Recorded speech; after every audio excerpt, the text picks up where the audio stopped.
Day for them, ESPN Plus. Good 12. luck.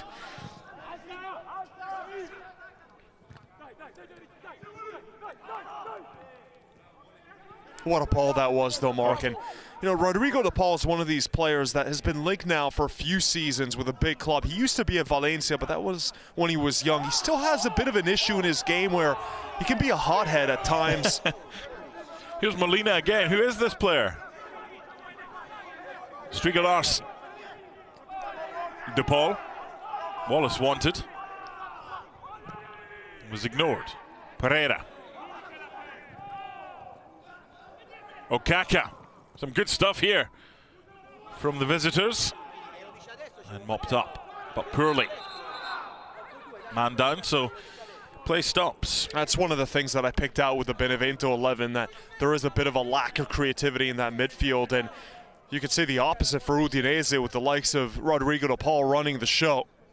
Already played one of the best assists you'll see all season long.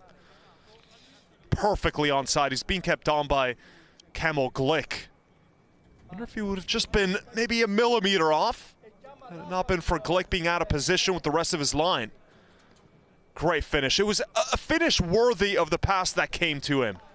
You can't miss that when you receive that sort of ball that puts you into a good position one-on-one. Alderola has recovered from some arm attention from Okaka. Let's go back to a comment you made a couple of minutes ago about Kairi playing Roma today and saying good luck to Kairi. I'm going to not fast forward, we're going to go back a week. And it was the same. Good luck to Kairi against, good luck to Torino against Roma. And Roma ended up losing by 3-1. So a week on, they go to another relegation-threatened side. Kairi are going to have to take a leaf out of Torino's book. But if they do, if Benevento don't get anything from this one, my goodness, we have a race on our hands for that final relegation spot. Here's Rodrigo de Paul.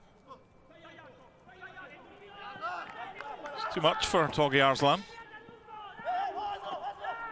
He's the type of player that you want in midfield. Full of energy, battling. Good signing. Yeah, he's just an organizer in front of the defense. Does his job well. He's pretty aggressive as well. Speaking of aggression, just trying to finish up my point on Rodrigo de Paul. He's got all the ability, the vision, the ability to score spectacular goals, but he has that tendency to lose his head sometimes. You saw it with the red card 2 rounds ago. Was suspended, obviously, midweek. Something that's been following him throughout his career, though, and something that you have to really put a lid on, though, Mark, if you go to the next level. Because if you're in a big Champions League game and there's more at stake, can't get away with that. You can't be a liability because of that reason. I'm not saying he is, but that's the one area of his game that he has to improve. And it's up to him, right? It's not like we're saying he has to improve his technical ability. That might never come. Just has to calm down a bit sometimes. Goal kick. It's the second time this season that he's been sent off after scoring. Rodrigo de Paul did so against Udinese at the end of January and then against Crotone last week. But we spoke about this in midweek with another player. Etema's got a point here. Entirety of the ball did not cross the line. You take away that from Rodrigo de Paul's game, and do you have the same player? The whole ball was not out. But you love that, don't you? Basically, to be a misunderstood genius. Flawed sort genius, of like the Antonio Casanos of the world, right? Love a bit of fire in the belly.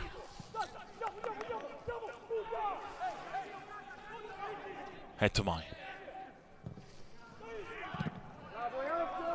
Away by Neutink. It's taken them 10 minutes to wake up, Benevento. They're already a goal down.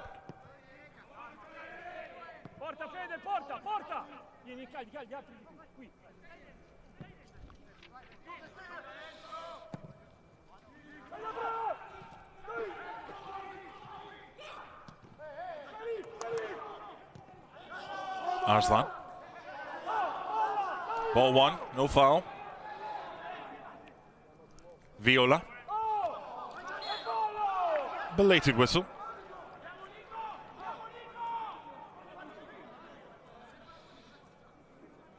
Number 10 on number 10. See why. The referee got that one right. Lapadula winning the ball.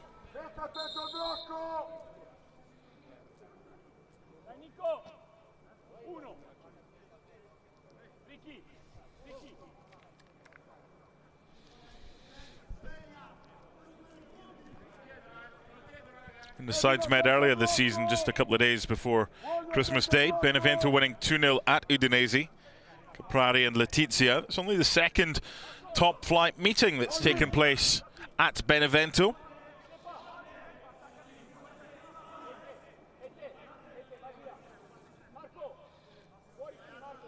This pass from behind. Yeah, even right there, just rolls the ball back, sees that Okaka's not in a position to receive the ball. One quick glance, sees that run being made by his right wing back, and couldn't have played it any better than that, splitting two lines. Inch perfect stuff from Rodrigo de Paul.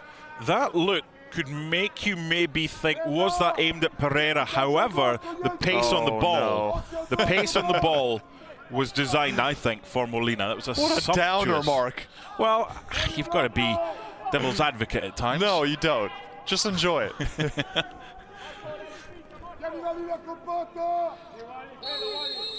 Lapadula, one of many targets in here. Goes for near post and no trouble for Juan Musso. Not the best goal-scoring season for Gianluca Lapadula. He scored double digits last year with Lecce that went down. Now faces a similar situation, play for another team that's relegation threatened and only has 5 goals. Once upon a time, a Milan signing after a legendary career in the lower leagues. Well, he's letting play go whenever possible. Referee Maurizio Mariani.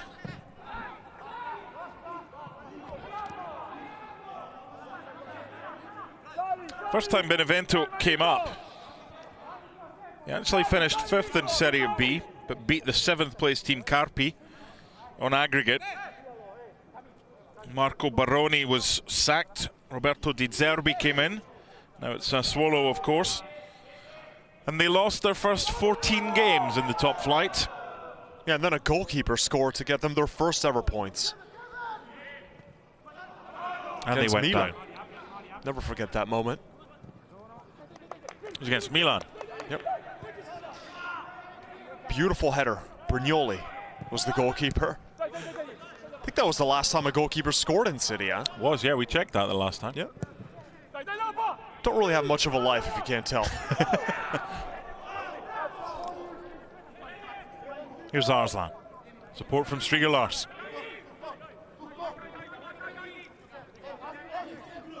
Well, they're 1 for 1 with their attacks so far. Certainly showed more in the opening quarter of an hour than they showed for long spells Udinese against Cagliari in the week.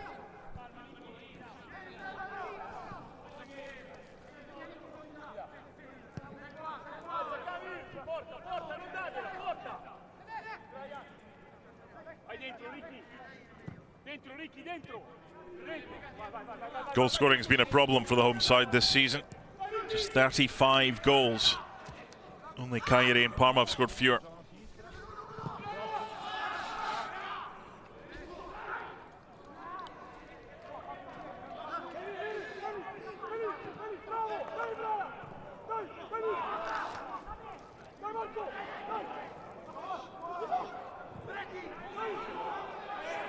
Double. That'll be a corner, the first one of the game.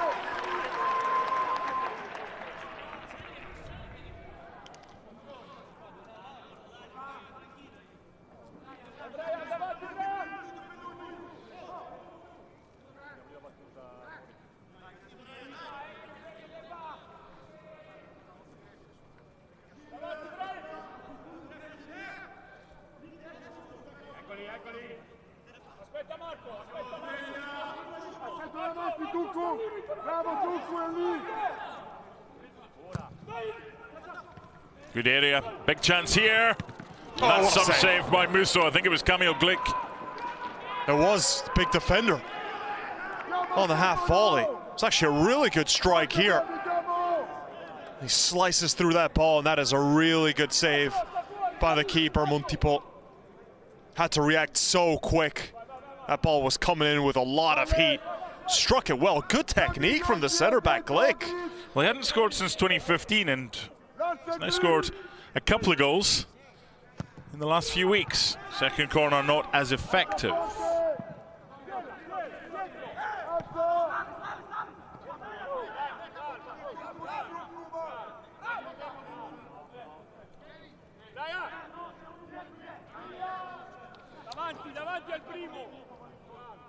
Proper taste of what's to come in the summer with the weather here.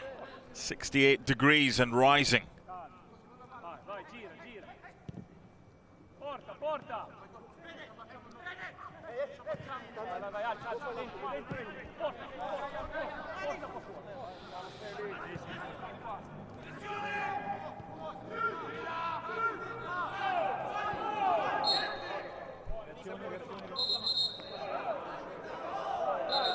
Do you sense an underlying tension in this game in the opening 17 minutes or so? And the second time between Bacau and Hetema, I remember they had a bit of a spat there as the ball was seemingly going out for a corner.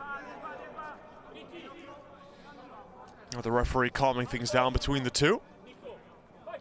Brazilian defender and Finnish midfielder. Hetema is a caution away from missing the next game. That would be at Milan on Saturday, a big one. Although Milan's home form in this calendar year would give Benevento some hope. Viola, who's normally over most set plays, is likely to take this.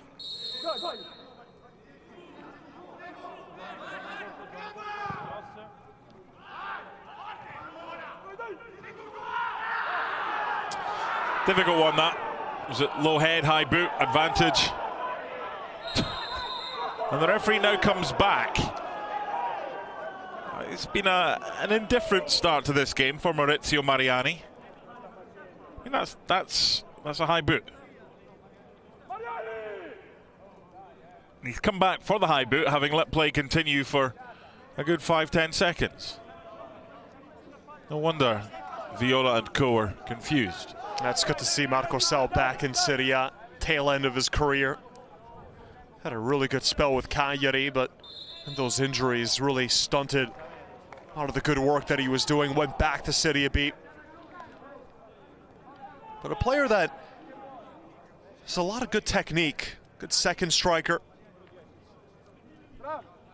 Been a while since he did a 6:25 Eastern Sunday morning game. It has, I missed them. We've got another one next week for you. There we go. Lazio Genoa from Stadio Olimpico. Our friends in New York at the Lazio Supporters Club will no doubt be tuned into that one. And right now it looks like both the teams from Roma will be in the Europa League, more so than the top 4 place. Roma could be playing Champions League if they get the better of Man United and then win the Europa League. Champions League spot up for grabs. Striga Larsson. Rodrigo de Paul. I think sometimes he's trying to overcomplicate things with what he sees. His teammates just aren't on the same page. Not many players can be on the same page with that. You know what's great, Mark? 20 minutes in, no mention of the Super League. Isn't life wonderful? Oh, don't. Let's make sure that's the only time the Super Duper Duper Duper League gets mentioned.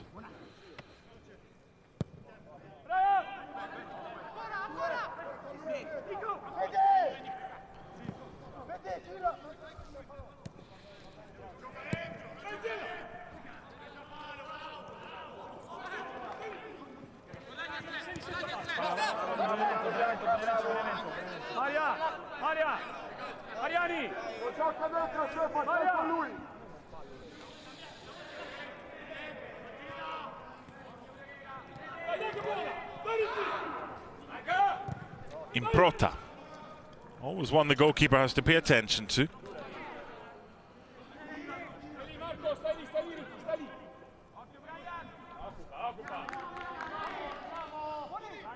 It's a good save, isn't it, from Musso? It really is. Such a well-hit ball there by Glick. Settles it well. Slices right through it. It was headed for that near post. Would have been a nightmare of a start.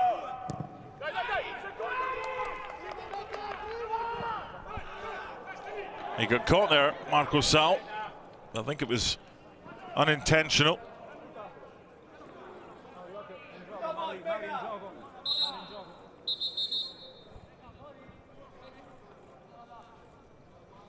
The games yesterday, Genoa beating Spezia by 2-0. They've picked up of late, so they're free of the drop. Poor old Parma. Well, I say poor old Parma, they keep doing it to themselves.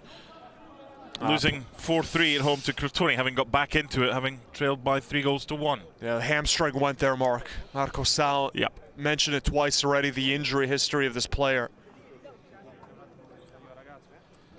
Well, Adolfo Gaich started against Genoa on Wednesday.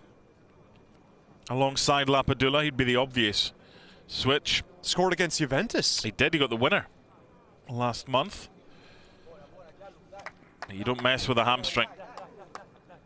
It looked innocuous. It's just one of those things.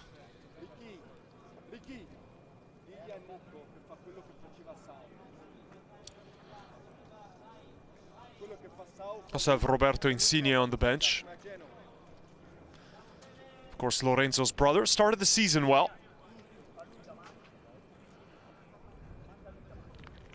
I'd be surprised if we see him again this season. Marco Sal. Quarter of the way through this game and his afternoon is done. By the way, this player, Adolfo Gaich, that you mentioned, he was once upon a time nearly a $10 million signing. CSKA Moscow brought him over from San Lorenzo in Argentina. Big striker as well, 6'3". Pippo Inzaghi telling the fourth official, just let him keep his bracelet on. Making him take him off. Maybe a bit pedantic. Seems like you'd be the good fourth official, Mark. Oh no.